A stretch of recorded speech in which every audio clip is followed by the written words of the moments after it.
Good evening, my Real News Media TV family. Welcome back to the channel for another news update. And in the news this evening, man charged with the murder of Slickiana killed by police in Hanover. Rashawn Patterson, who is charged with the 2022 murder of social media influencer Anika Slickiana Townsend, was fatally shot on Tuesday morning during an alleged confrontation with the police in Hanover. The incident occurred at a Dundee pen. Reports are that on February 2, Mr. Patterson and other men were taken into custody in relation to planned armed robberies and a murder in St. James, Hanover and other parishes, but they were later released. The police say Mr. Patterson was a member of the blood gang operating out of Salt Spring, St. James. The police say when they went to accost Mr. Patterson on Tuesday morning, he engaged them and was fatally shot. Earlier this month, Mr. Patterson's case in the Slickiana matter was halted in the St. James Circuit Court until October 15 to allow him time to recover from ill health. His bail was extended. Licensed firearm holder accused of killing 2 women, wounding 3 others to face ID parade. The 50-year-old licensed firearm holder accused of killing 2 women and wounding 3 others, including a child, on Sunday at a candlelight vigil in Mandeville is to face an identification parade on Tuesday afternoon, police say. A source told the news that detectives are continuing their probe into the incident. Statements are being recorded from additional witnesses, and the suspect is to face an identification parade today, the source said. The suspect is also to be interviewed by detectives later this week, with criminal charges looming against him. On Monday, a police source said the case is now being investigated by the Area 3 Major Investigations Division. He remains in custody, and the MID has taken over the case, given that it is a double murder. He is to be questioned later this week with a view of preferring charges, the source said. In the incident, 5 people were shot during a dispute at a candlelight vigil stemming from a motor vehicle collision on Nashville Road off Levy Lane in Mandeville. Police and relatives named the deceased as a 35-year-old Aldine Dixon, a resident of Colleyville District in northeast Manchester, and a 42-year-old Stacey Mulgrave, a resident of Barnstable District near Mandeville. Police said the incident occurred near midnight after the 50-year-old licensed firearm holder parked his car in an open lot next to his house. Police said the lot separates the man's house from the house where the candlelight vigil was being hosted. The man reportedly saw his car being hit by another vehicle, leading to an argument and a confrontation. It is further alleged that the firearm holder opened fire. When the smoke cleared, 5 people were found shot.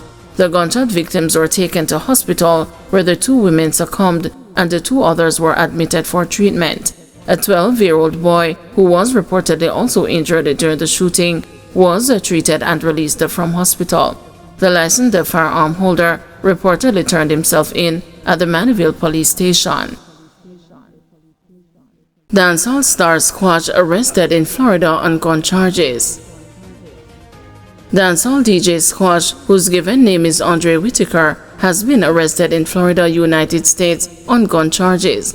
According to Miami-Dade police, the artist has been charged with possession of a short-barrel shotgun, a rifle, a machine gun, as well as a concealed firearm.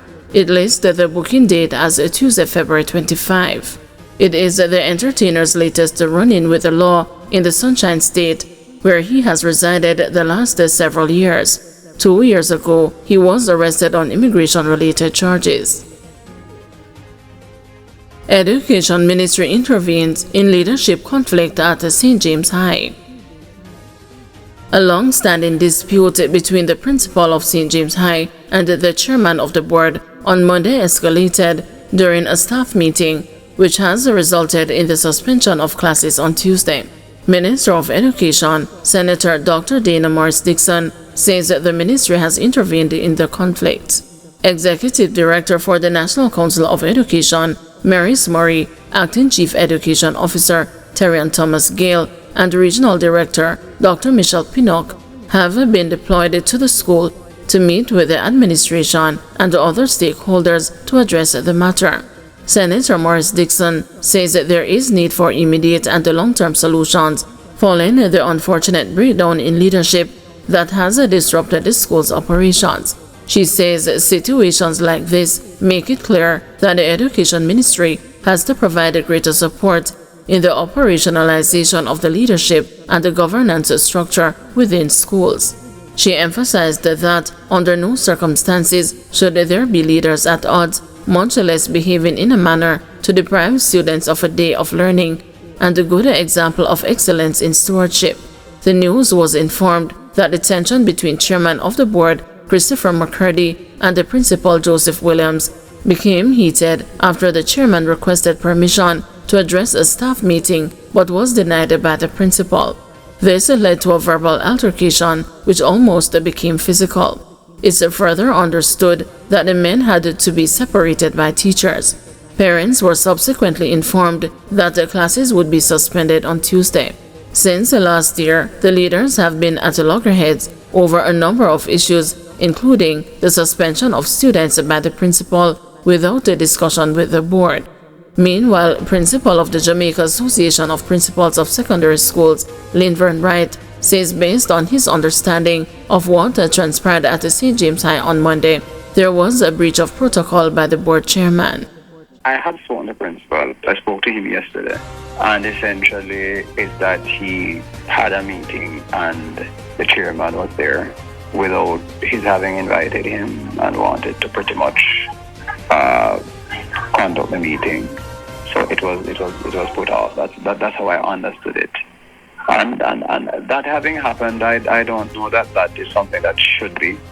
The chairman should have had a meeting with the principal before, because the principal is in charge of operations, he's in charge of the overall management of the school, so he would deal with anything he has in a board meeting. Let me tell you something. A huge part of the problem, and I'm picking up, and we have said it already, the real problem is that what we have are politicians appointing people to boards, rather than our having people who are competent, who have no side to take, and who are going to be doing this thing in the interest of education. Because most chairmen, in fact, 99% of chairmen would not do what that chairman did. And what we really want to have are chairmen who understand that they're about education and not about conflict. That's not a good approach to anything. Police probing shootings and murders. The shooting of a 54-year-old fisherman is among at least 8 serious incidents and 2 fatal shootings currently under investigation by police since early Monday morning.